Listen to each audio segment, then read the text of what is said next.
Hi folks, Wooden Boat Dan here. Just wanted to give you a heads up. The podcast you're about to listen to was recorded several years ago, so some of the phone numbers, email addresses, website links, and time-sensitive information are no longer valid. Please keep that in mind as you listen. If you'd like to contact me, my email address is woodenboatdan@gmail.com. Thank you and enjoy the podcast. Welcome to Hooked on Wooden Boats weekly podcast episode number 88.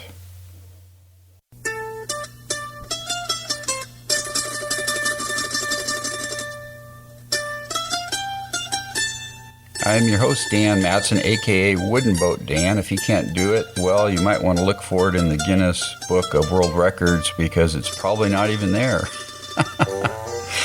And this is the first podcast fully dedicated to celebrating the art, craft, history, tradition, and romance of wooden vessels around the world. Today's featured segment is an interview with Masaki Tabohashi. Masaki is a student at the Northwest School of Wooden Boatbuilding in Port Hadlock, Washington. I had the pleasure of interviewing him a few weeks ago at the school. He's very passionate about wooden boats and about learning the trade that he's learning. It's really a fun interview. Masaki is from Japan, but he's got great English. And I've also got a short video that I did after the interview with Masaki, which I'm going to post on the show notes today. And also I'm going to add that to the YouTube channel for Wooden Boat Dan, so check that out also. Welcome to the podcast today. It's great to have you. If you've listened before, you know that this podcast is all about getting in the wooden boat game one way or the other. However, I should issue a warning here that it is very addictive. Once you get into wooden boats, you'll probably never get out, folks. Kind of like the movie The Firm with Tom Cruise, where he joins this law firm and there's almost no way out once he gets in. Except this is in a good way, of course. Lots of ways to get in the game. Would encourage you to do that. Listen to this podcast is a great way to get ideas about building boats and checking out wooden boats and renting wooden boats and all that kind of stuff. So I would encourage you to do something there. And let me know if you've got some fun projects going on, or if you're new to the game, shoot me an email, dan@hookedonwoodenboats.com. Okay, I thought I'd give you an update on my 12-foot lap straight canoe, which has been 90% done. Now it's 98% done. Actually, in the last 10 days, I've put on 5 coats of varnish to the interior and the gunnel and decks of the boat. It's looking really good.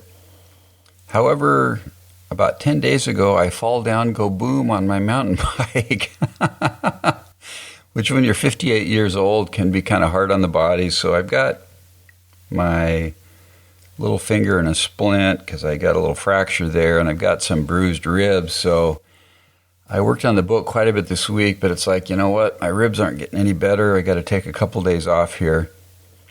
So did not launch the boat this past weekend, but I'm hoping this weekend I can finish the varnish and get her launched in the next 10 days or so. So she's really getting close. She's looking really pretty. Varnishing is not an easy skill. I'm trying to get better at it. I get a little impatient.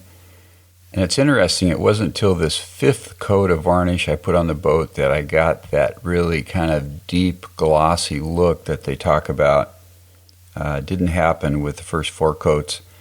But I've got some dry spots, or holidays as they call them, in the varnish, in areas where I know I did go over with my brush, so I'm not sure what's going on there. I've made sure to sand and clean very well with a tack cloth. I've got a pretty dust-free room going on. The one rule I did break was I did some varnishing on days where it was raining outside. I was in my garage, so maybe that affected things. Anyway, I probably got 1 or 2 coats to go. Put the thwart in the boat and the seat in the boat, and then I'm good to go. So I'm getting there. So stay tuned, folks, for the latest adventure of Dan Matson's canoe. Last week I shared that I ordered my Scamp kit, and I just got word yesterday from Josh Colvin that the kit's going to be ready to pick up this Wednesday. but I think I'm going to pick it up early next week, probably next Tuesday. Bring that puppy home. Hopefully by then my ribs will be feeling better and I'll start cranking on the Scamp. As I mentioned before, my plan is to assemble the kit and not apply any finish or hardware or sales or anything and sell the boat at that stage. Try to make a little money and get a little boat building side business going. So if you have any interest in purchasing a Scamp that's assembled, let me know. I would appreciate it. I've received some ideas in response to my e-newsletter request because I'm seeking ideas, some great ideas to use for Hooked on Wooden Boats episode 100, which is coming in August. I'd like to make that a really special show. If you have some ideas, I'd really appreciate it if you would email those to me, dan@hookedonwoodenboats.com. Okay, we have some new subscribers to the newsletter this week. Jed Malcor, Evan Walsh, Victor Hahn, and Paul Gilbert. Welcome to the e-newsletter, guys. Great to have you on board. If you haven't subscribed yet, I send out a monthly newsletter with some resources, what's happening at Hooked on Wooden Boats, some links, occasional video. It's just fun stuff. No pressure to do anything there. If you go to hookedonwoodenboats.com/subscribe, you can give me your first and last name and email address, and I'll put you on the list for the monthly e-newsletter. I would appreciate it if you do that. It's a great way for me to connect with the community. Okay, we're going to move on to the interview with Masaki Tabohashi. I hope you enjoy this. It's, like I mentioned before, Masaki's a very passionate guy. He's got some great ideas, some things he wants to accomplish in his lifetime. Let's roll the interview. Take it away, Masaki. Okay, it is April 19, 2013. I am at the Northwest School of Wooden Boat Building in Port Hadlock, Washington. And I'm sitting across from Masaki Tabohashi. Yeah. Masaki, welcome to the podcast. Thank you. Masaki is a student here at the school. He's one of the international students. And we thought we'd talk, Masaki, about the school and about how you ended up here and what you like about it and a little bit more about you personally. Okay. So where are you from, Masaki? I'm from Japan. Uh-huh. It's called Kyoto City. Okay. And it's an old capital. From the capital is Tokyo, but it's the old capital. The old capital of Japan, huh? Yeah. Really? When did Tokyo become the capital? I think during the war, but I'm really not sure. But it's just a long time ago. Yeah. But, yeah. So you grew up in Japan? Yeah, I grew up in Japan and lived there for 17, 18 years and came over here, finished senior high school here. Okay. Over in Granite Falls. Oh, in Granite Falls? Really? Yeah. I live in Arlington, Washington. Oh, okay. Not far from Granite Falls. Yeah. I go hiking in Granite Falls, out on the mountain loop trails out there. Okay. Yeah. Granite Falls High School. Yeah, I know right where that is. Yeah, I went only senior. Yeah. Just the good part. I just took the good part. Yeah. And graduate, and I just went directly back to Japan, and worked for 1 year, and made all up the money for only this school. Oh. And just paid all of it, and wow. I just came back here in 1 year. What kind of work did you do in Japan? I was it's a company called MTech, and we build cars window buttons. Car window button switches? Yeah, and I did that was a one section, and my section was making LED lights, building it up and putting it together and put it in the box and ship it out. And for cars? For cars and for general it was for like a company. I see. Company lights, yeah. Oh, company lights, okay. But sounds like hard work. In the beginning it was hard work, but I started in June 29 and I got a job at then, and went all around 1 year, but around like 3-4 months, I got like up to like a line chief. Oh, okay. And I was in the beginning I was very low, like in the like the lowest person, but you worked your way up, huh? Yeah, I worked very hard and I like working, and it's just when I focus on it, it just goes on and on and on. It doesn't stop. Yeah. And if I like it, it's just like that. Yeah. So when did you first hear about the Northwest School of Wood and Boat Building? I think I was 8th grade. Really? So how did you hear about it? Well, in the beginning, I was having a conversation with my mom and dad, and like in the future, I want to do something that I could do with my hands, and I loved wood from like little kid. Okay. And I had a very, very like unbelievable creative thinking in my head when I was younger. Uh-huh. And I just thought that if I like I still think like that, but like if I think that I could do it, it will happen. And if it's impossible, still if I think I could do it, it will happen. You can do it. I could do it. So it's just like when I like start looking for a job that could do hands-on based on woodworking. In the beginning, I thought about making a plane from wood. Really? Yeah, but when I went on and searching for those kind of job and like looking for a place to like do airplanes, I couldn't find any anymore because it's just new lifestyle. No wood planes anymore. Like still a little bit, but not much. Like general. So I was kind of like lost for that. So I was looking for another one, and I kind of really like floating planes. Floating planes? Floating plane. Floating. Floating, yeah. Yeah. So it just came to like floating plane to boats. Oh. And when I started looking for boats, that I found like tons of it over here, not over in Japan, like not much anymore. I just have to start it again, but over there, like over in Japan, no, like they have some, but not like here. Here is like if you turn like left and right, you have like tons of boat shop. And so online, like I was searching, and my mom found this boat school online. In the top, like if you search Northwest Boat Building, it comes out right on it. Mm-hmm. And so she said that she found one, and like she told me that check it out.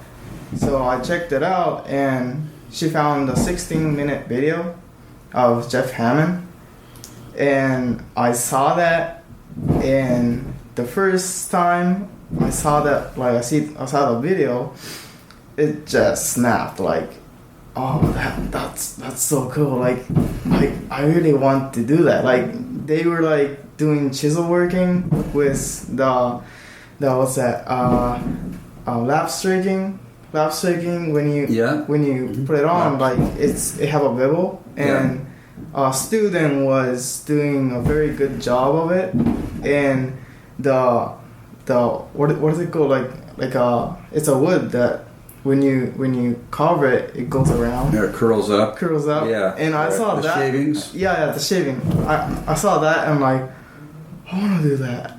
I want to really do that. And after that, I found that school, look into it. So I just made the goal for that at 8th grade.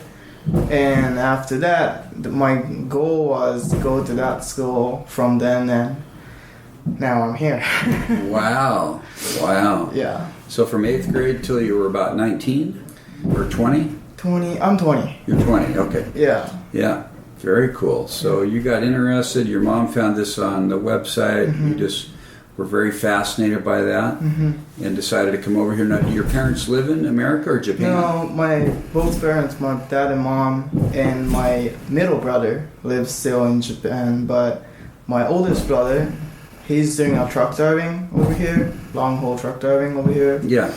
And he's all like in the States. And I see. My oldest brother is here, and like I'm here too. I see. So all three brothers are here. Oh well, my middle brother is still in Japan. Oh, okay. My third brother is over here. I see. So there's 4 brothers? Oh, I'm sorry. Including me. I'm not very good at math, so you know. Yeah. 1 brother over there, 2 brother over here. I see. Including me. Okay, so 3 brothers. Yeah. I get confused because we have 5 boys, my family.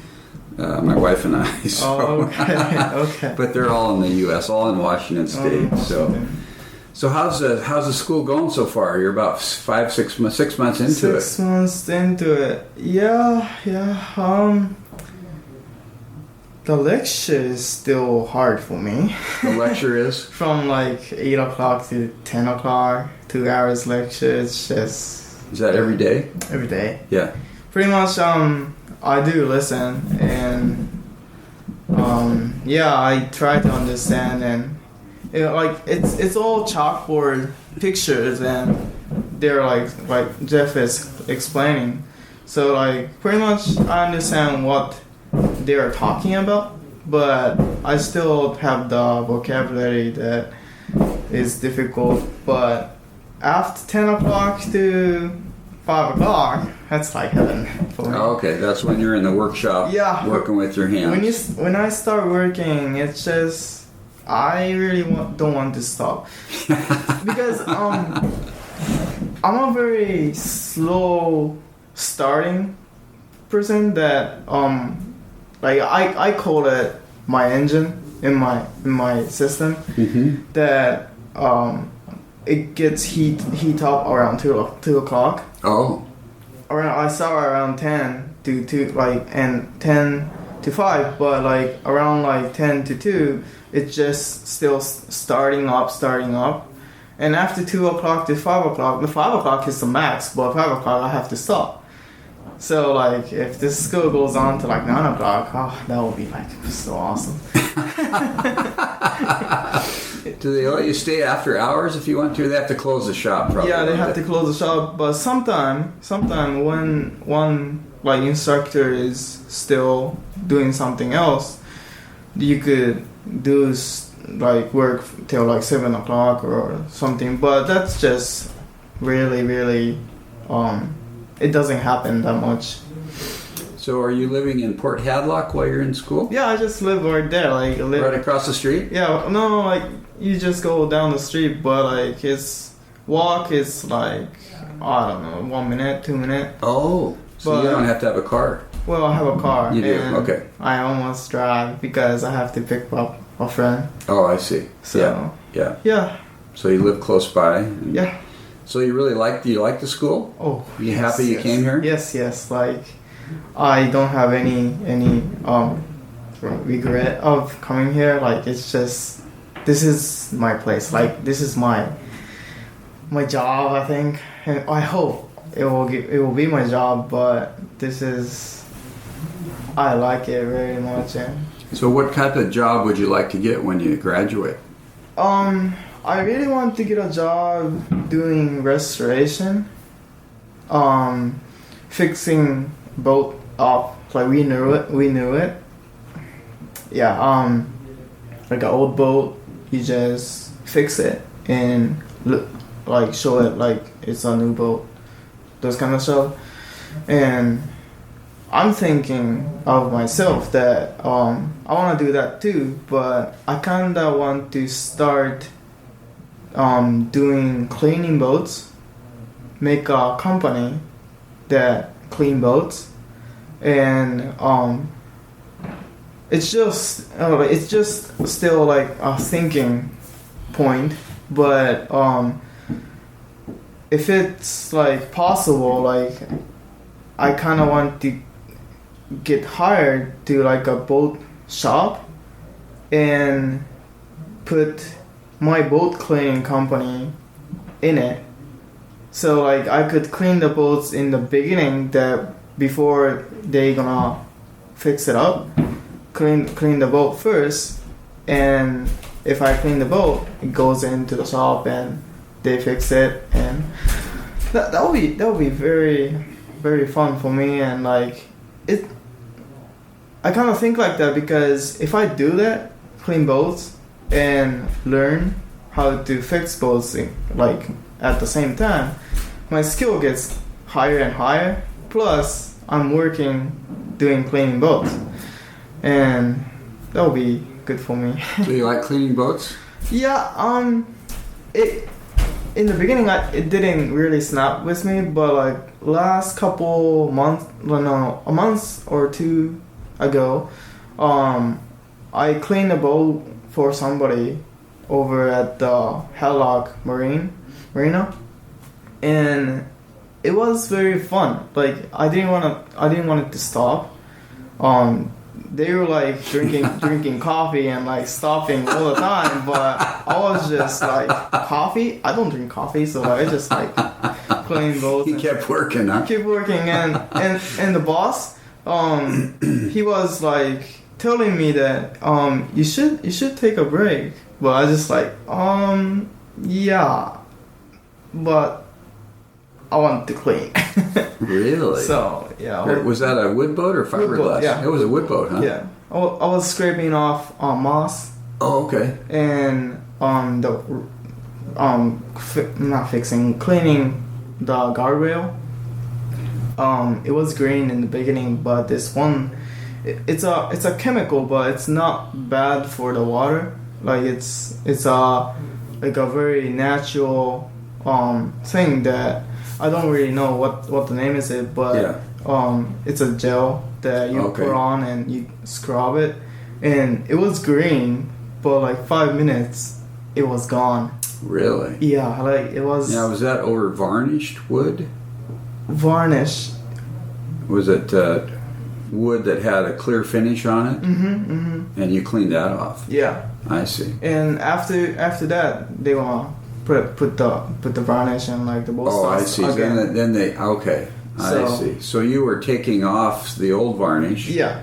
I see. Plus the moss too. Yeah, the moss, and then they were putting new varnish on. Yeah. I see. It was fun. There's a lot of need for that. That's why I want to do it. It's a big deal. Yeah.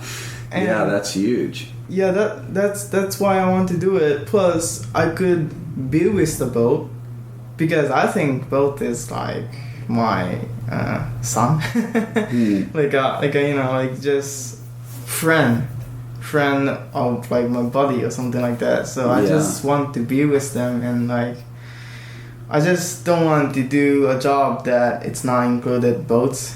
Like that won't happen, I think. Yeah. So do you want to build a boat of your own sometime? Oh yes, I have a huge dream. Like it's a dream that I will like do it eventually, but like the final goal is like make a boat school in Japan. Oh really? Including like half his boat shop, half a boat boat shop, boat school is half, and half is traditional boats museum. Wow. That's a huge dream. Yeah, that's awesome. Yeah, like in the beginning it was a little bit different, but right now it's just a point that I came to that it's like if I do that and put that in Japan, I'll be so happy. So wow, good for you. that's my maybe retirement job or something, but I really want to build lots of boats that I want to build, and I kinda like doing steamboats, like my steaming planks. No, like a steamboat. Steamboat. I kinda like steamboats. It's just my personal likes, and I don't really see that anymore. But it would be fun if I build only one. Yeah. But really cool. So what do your friends in Japan think about you coming over here to do this? They must think, what is this guy doing?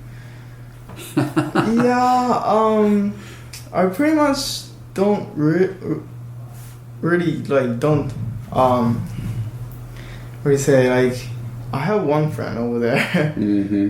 I don't have really many friends from Japan. Okay. So because you were over here in the U.S., you have more friends in over here. Yeah, Granite Falls. Like if you compare friends Japan and America, I have like I don't know, like 20 or more over here. Well, so what do your friends here think? Oh, they think like that just cool. Really? It's very like that's a good job for you, and like they're just like saying that. And a couple times I bring my friends over and like show my project, what I'm cool. doing, and they were just impressed because yeah. So it's a Granite Falls Tigers. Tigers, yeah. Right? Yeah. My boys were Lakewood Cougar. Remember the Cougars? Yeah. We used to compete in track and cross country and basketball and all that stuff. Same league, I think. Yeah. Yeah. But it's funny that they are Tigers, but they lose all the time. Like, come on, Tiger, right? Like, Tiger doesn't lose. It's like, oh, that's funny. They need to step it up. They do, exactly. Yeah. So, let's see, there was something else I was going to ask you here. It just slipped out of the back of my mind, Masaki. Let me think here for a second. Will you stay in the U.S. then when you graduate? Yeah, that's my... Yeah, I won't go back to Japan till maybe 5 or 6 years. Yeah. Will you look for a job in Port Townsend? I hope so. Yeah. Like I'm looking around right now, and I just wanted to fix my personal needs, but like I'm a very bad at like going to a new place because I get scared. I'm a very scary cat, and I know that I have to go and talk to them, but it's just that. For a job interview? Yeah, I never done a job interview in America. I have done it a couple times in Japan, but never done it over here. And it's just that the one step that I can't go, but eventually I'll work on it. Like when I was high school, I couldn't do new stuff, anything. But now I'm just doing it little by little, and like it's getting there. So. Cool, very cool. So for somebody that's listening to this podcast, that's thinking about coming to the school, what would you say to them? Oh, definitely come. Really? Because and tell us why. Why? It's just if you like boats and if you like working with like wood plus boats and good at working with hands, this school is the best place to come. Like you cannot. I think you cannot find any. Like I don't want to say that like another school is bad, but like this school is like very very good, and the instructors and everybody in the school is just very friendly, and like it's not like school that you have to like compete. Oh, you're not competing against each other. No, you're like learning together. And it's a very very nice school. So cool. If you are planning to come, yeah, definitely. You would recommend it then? Yeah. Okay. Oh, yeah. Very cool. Yeah. Well, Masaki, anything else you'd like to say? Well, thank you for today. Yeah, you're welcome. Very good. It's good to have you on the podcast, and let's stay in touch, and I'll be back over here and visit again and say hi. So, okay. Thank you very much. Thank you. Okay.